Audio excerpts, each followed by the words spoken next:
Thanks for all Piyali's hospital teams. প্রথমে আমি বলি, আমার আম্মার একটু গাইনোকোলজি প্রবলেম ছিল। জরায়ুতে টিউমারের প্রবলেমের জন্য অনেক ইফেক্ট পড়তো এবং শরীরে অনেকটাই প্রবলেম শুরু হয়ে গেছিল। তো তারপরে আমরা ডিসিশন নিই যে এটা আমরা অপারেশন করেই সেরে ফেলবো।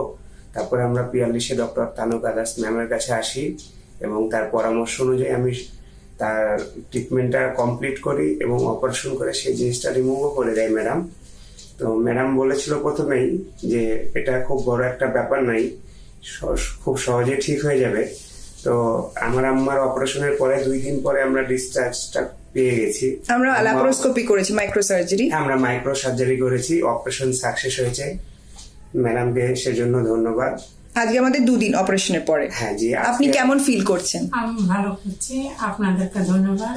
আপনারা ভালো থাকেন, আর আমাদের বাংলাদেশে অবশ্যই আছেন। Thank you.